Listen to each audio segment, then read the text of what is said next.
बिहार में अगर आप तीज, जितिया, विश्वकर्मा पूजा, जन्माष्टमी जैसे त्योहार मनाना चाह रहे हैं और आप एक शिक्षक हैं या विद्यार्थी हैं तो आपकी छुट्टियां इस दिन नहीं रहेंगी। जी हां, बिहार में शिक्षा विभाग के नए आदेश से हड़कंप मच गया है और यह सब आदेश जारी हुआ है बिहार शिक्षा विभाग के द्वारा, उसी शिक्षा विभाग में जहां के पाठक द्वारा अपर मुख्य सचिव का पदभार संभालने के बाद से शिक्षा विभाग के फरमान लगातार सुर्खियों में बने हुए हैं और एक बार फिर से शिक्षा विभाग का नया आदेश सरकारी स्कूलों के शिक्षकों की छुट्टियों पर आया है और इन छुट्टियों को में कटौती का यह ऐसा फरमान है जिसमें छुट्टियां रद्द हुई हैं किसकी, तो तीज की, जितिया की, विश्वकर्मा पूजा की, गुरु नानक जयंती की, जन्माष्टमी जैसे त्योहारों की। और स्थिति है कि अब इस छुट्टियों के रद्द होने को लेकर के बिहार के तमाम जो शिक्षक हैं, विद्यार्थी हैं, वो सब काफी चिंतित हैं कि आखिर उनके तीज त्योहारों के पर इस प्रकार का कुठाराघात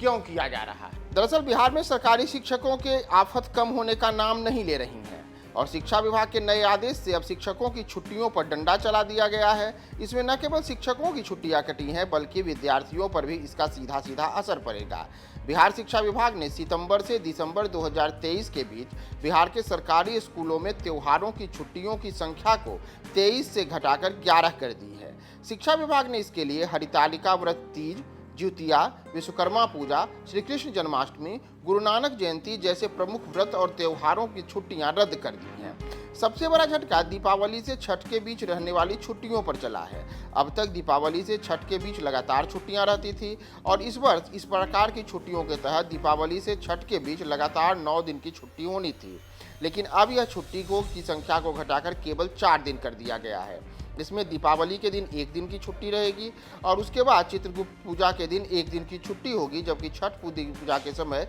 2 दिन की छुट्टियां रहेंगी। नए आदेश के अनुसार 6 सितंबर को चिहल्लम की छुट्टी रहेगी, 28 सितंबर को अनंत चतुर्दशी और हजरत मोहम्मद साहब का जन्मदिन है और इस दिन भी छुट्टी रहेगी। वहीं 2 अक्टूबर को गांधी जयंती की छुट्टी रहेगी, जबकि 22, 23 और 24 अक्टूबर को दुर्गा पूजा की छुट्टी रहेगी। वहीं 12 नवंबर को दीपावली की छुट्टी रहेगी, जबकि 15 नवंबर को चित्रगुप्त पूजा की छुट्टी है। वहीं 19 और 20 दिसंबर को छठ पूजा की छुट्टी होगी, जबकि 25 दिसंबर को क्रिसमस की छुट्टी रहेगी। इसके अतिरिक्त इस वर्ष होने वाले जो शेष तमाम छुट्टियां थी उन सभी छुट्टियों को रद्द कर दिया गया है। दरअसल के पाठक ने जब से शिक्षा विभाग के अपर मुख्य सचिव का पदभार संभाला है तब से शिक्षा विभाग के कई आदेशों से लगातार विवाद बढ़ता रहा है और अब छुट्टियों के नए आदेश से सबसे बड़ा झटका लगा है। इसमें बिहार में जो तीज और जितिया जैसे त्योहार हैं, यह महिलाओं के उपवास और व्रत के रहने का दिन होता है। ऐसे में उनके लिए एक बड़ा झटका माना जा रहा है कि कोई भी महिला व्रत और उपवास किए हुए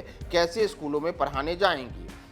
वहीं विश्वकर्मा पूजा और श्री कृष्ण जन्माष्टमी बिहार के घर घर में धूमधाम से मनाया जाता है। जन्माष्टमी के अवसर पर भी लोग व्रत और उपवास रखते हैं और इन छुट्टियों के रद्द होने से शिक्षकों के बड़े वर्ग के साथ अभिभावकों और उनके बच्चों को भी झटका लगा है कि व्रत और त्यौहार के दिन उन्हें अपने बच्चों को स्कूल भेजना होगा। और बिहार में शिक्षकों पर जो ये चला के पाठक का डंडा है, शिक्षा विभाग का ये जो नया फरमान है, उससे एक तरीके से बिहार के शिक्षकों में भी रोष है कि बिहार में उन त्योहारों को छुट्टियों पर रद्द किया गया है जो त्यौहार लोक उत्सव के रूप में घर घर में मनाए जाते हैं। एक घर जो तमाम महिलाएं होती हैं वो तीज और जितिया जैसे त्योहार पर व्रत और उपवास रखती हैं, 24-24 घंटे वो निर्जला रहती हैं, यानी कि पानी तक नहीं पीती हैं। वहीं अगर हमें बात करें विश्वकर्मा पूजा, जन्माष्टमी जैसे त्योहारों की, तो इसे भी धूमधाम से बिहार के हर घर में मनाया जाता है और इन त्योहारों पर अवसर अब तक जो लगातार था कि छुट्टियां होती रहती थी, तो इससे जो तमाम लोग होते थे अपने त्योहारों की खुशी खूब धूमधाम से मनाते थे। लेकिन अब शिक्षा विभाग ने जो ये नया आदेश जारी कर दिया है, इस आदेश से एक ओर जहां शिक्षक परेशान हैं तो दूसरी ओर इससे जो अभिभावक हैं और बच्चे हैं उनकी भी परेशानियां बढ़ी हैं।